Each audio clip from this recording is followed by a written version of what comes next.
Alors voilà, au niveau des effets des hormones, on peut avoir des effets variables, hein. Donc on peut avoir soit par exemple l'accélération, soit le ralentissement. Ok, et donc on a déjà vu que dans certains cas, une même hormone peut avoir des effets différents. On l'a vu dans l'orthosympathique. On a vu que l'adrénaline, elle va accélérer certaines choses et ralentir d'autres choses. Vous vous souvenez, elle accélère le rythme cardiaque, l'orthosympathique, mais l'orthosympathique, il ralentit la digestion. Donc ça ralentit le péristaltisme, mais ça accélère le cœur. Donc elle peut avoir des effets parfois qui sont soit favorisant une activité, soit ralentissant une activité. Ok? Ça, c'est une chose importante, selon l'organe sur lequel elle arrive. Donc certains organes ont des récepteurs qui disent que quand elle reçoit de l'adrénaline, ça va ralentir son activité. Hein, donc l'adrénaline va déclencher une chaîne de réaction qui va ralentir l'activité. Et sur d'autres organes, l'adrénaline va déclencher une chaîne de réaction qui accélère l'activité. Ok? Et en l'occurrence, la contraction, si on parle des muscles lisses. Ou des muscles striés comme le cœur. Alors, ici, on vous donne quelques exemples, hein, comme la modification de la perméabilité ou du potentiel de repos de la membrane plasmique. Hein, donc c'est ce qu'on a vu. Donc quelque chose qui serait plus innervé ou moins innervé, plus facilement excitable, pardon, ou plus difficilement excitable.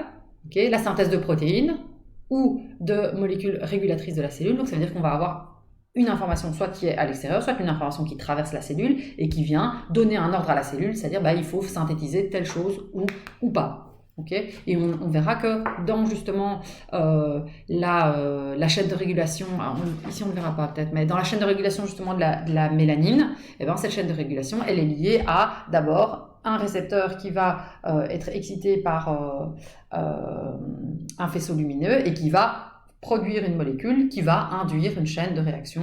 Ça, on l'a déjà vu, hein, vous vous souvenez? Et bien ici, au lieu d'avoir un influx, par exemple, de la lumière qui va fabriquer quelque chose, hein, qui va induire les rayons lumineux qui vont induire la fabrication d'une protéine et avoir une chaîne de réaction, bien on va avoir une autre protéine qui induit une chaîne de réaction. Donc on va recevoir une protéine qui va imposer une hormone. Et ça par contre c'est clairement ce qu'on a vu avec la cytokine. Hein, la cytokine qui venait de l'extérieur et qui donnait un ordre à la cellule, au globule blanc, de fabriquer tel élément ou de commencer à se multiplier. Donc ça va donner une information à la cellule sur une activité à faire. Okay, donc elle peut aussi activer ou désactiver d'autres enzymes. Okay, elle peut déclencher une activité sécrétrice.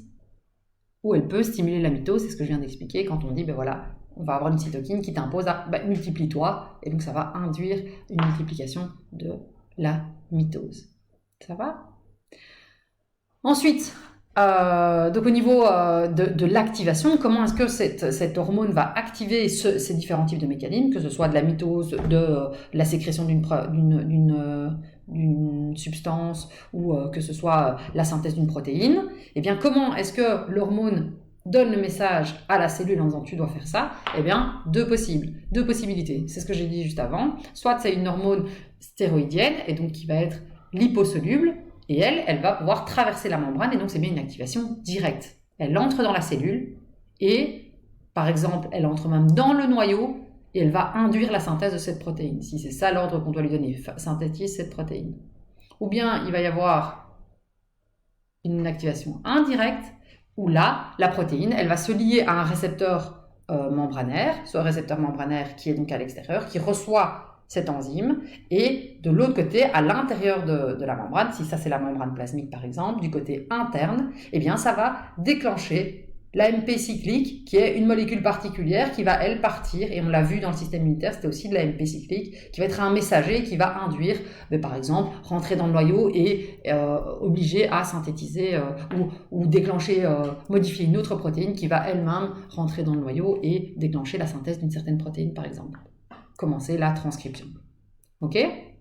Donc, c'est bien une modification du métabolisme de la cellule qui est induite par soit une activation directe, c'est-à-dire que la molécule elle rentre dans la cellule pour induire cette modification métabolique, soit indirecte, elle reste à l'extérieur et c'est l'AMP cyclique qui va être un deuxième messager qui elle-même va induire une modification. Cette modification, ça peut être une chaîne de modification à nouveau. On a déjà vu que dans la synthèse des protéines, par exemple, c'était souvent une chaîne de réaction et donc elle va par exemple lancer la première réaction qui va induire une réaction en chaîne. Ok ? Et donc, au niveau de la régulation et de la libération des hormones. Donc, comment est-ce que votre corps va libérer une certaine hormone? Eh bien, on va avoir des stimulus hormonaux, des stimulus humoraux ou des stimulus nerveux. Hormonaux, donc c'est lié aux glandes, ok. Elles vont faire des sécrétions hormonales qui vont induire la libération ou l'inhibition d'autres hormones par d'autres glandes. Okay, donc ça veut dire qu'on va avoir une glande qui fabrique une hormone et qui va induire la sécrétion d'autres hormones.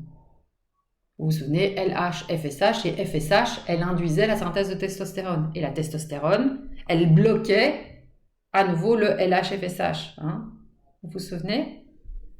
Donc on va avoir cette possibilité du coup de rétrocontrôle, mais donc les hormones entre elles peuvent avoir des effets de régulation. Donc une hormone peut imposer à une autre glande de synthétiser une autre hormone, mais cette même hormone peut aussi réguler une autre glande pour stopper la sécrétion de certaines hormones. Okay, donc on a vu que la testostérone, elle avait un rôle à jouer de rétrocontrôle, et on le reverra ici à la fin du cours. Et donc on va avoir aussi des stimulus humoraux, les variations du taux sanguin. Okay, et ça, vous l'avez tous vu par exemple avec l'insuline.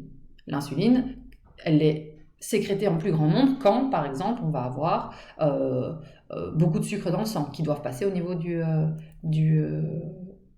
des tissus, par exemple, pour amener de l'énergie au niveau des muscles si on fait un effort, par exemple. Okay, donc ça, de nouveau, même chose avec les parathyroïdes, la thyroïde et tout ça. Donc on verra que tous ces éléments-là vont avoir un effet, une sécrétion qui est induite par la quantité qu'on a dans le sang. Et donc on verra d'ailleurs la régulation de la synthèse d'insuline ou de glucagon selon la quantité de sucre qu'on a dans le sang. Okay, donc plus il y a de sucre ou moins il y a de sucre, on va avoir des éléments qui vont... La concentration va induire la synthèse d'insuline par le pancréas. Et ensuite, on peut avoir un stimulus nerveux, et celui-là, on l'a vu. Hein, on a vu que par exemple, l'adrénaline des surrénales. Hein, donc, la surrénale, c'est un nerf qui va venir, orthosympathique, qui va venir induire la synthèse de noradrénaline. Okay, donc, c'est bien une neurofibrie qui stimule la libération d'une hormone. Hein, et donc, l'orthosympathique qui va induire, par exemple, la médulosurrénale. Okay. Le système nerveux peut moduler les normes à la hausse ou à la baisse en fonction de la situation et ou du stimulus externe. Okay. Et donc de nouveau, on va voir aussi par exemple la glycémie lors d'un stress intense qui est maintenue plus haut. La glycémie elle est maintenue plus haut lors d'un stress intense alors qu'elle n'est pas directement liée à la quantité de sucre. Okay. Donc là à ce moment-là, ça n'est pas seulement un stimulus humoral, mais en plus on va avoir un stimulus nerveux. Et donc c'est ça qu'il faut comprendre, c'est que l'un n'empêche pas l'autre. Okay. On a un stimulus hormonal, un stimulus humoral ou un stimulus nerveux. C'est les trois stimulus qui peuvent induire la synthèse, la sécrétion de ces différentes hormones. Alors ici, on a quelques exemples. Hein. Donc ici, par exemple, on va avoir l'hypothalamus qui sécrète des hormones, qui amène ici l'adénohypophyse a sécrété des hormones elle-même, okay, l'adénohypophyse, donc hypothalamus, hypophyse, et ce que l'hypophyse va sécréter va avoir un effet sur la glande thyroïde, sur la corticosurrénale et sur les testicules. Donc effectivement, ce qu'on peut comprendre aussi, c'est que c'est pas parce qu'une glande sécrète une substance, une hormone, elle va agir que sur un seul organe, elle peut agir sur différents organes. Okay, et ici, en l'occurrence, elle va amener une réaction sur 3 organes différents. Okay, et celles-là vont, ici pour la glande thyroïde, elle va aussi amener d'autres glandes endocrines à sécréter des hormones. Donc on va avoir une chaîne de réactions. Mais donc c'est pas continu, c'est bien, chaque fois ça passe par le sang, puis c'est ici la cible, et puis ça repasse par le sang, et il va y avoir d'autres cibles. Okay, on peut avoir aussi ici par exemple la diminution d'un taux de calcium dans le sang, okay, au niveau des capillaires sanguins, moins de calcium, et bien du coup il va y avoir les parathormones, hein, ce dont on a parlé juste avant, okay, la sécrétion de parathormones, parce que il va falloir, ici, c'est la régulation du calcium. Et donc on avait vu que notre stock de calcium, il était où? Dans les os, hein, donc dans notre os, et donc du coup, ça va ici induire la sécrétion de certaines hormones qui vont aller activer la libération du calcium au niveau des os. Ostéoblastes, ostéoclastes, si vous vous souvenez, les ostéoclastes qui vont aller ronger l'os et libérer.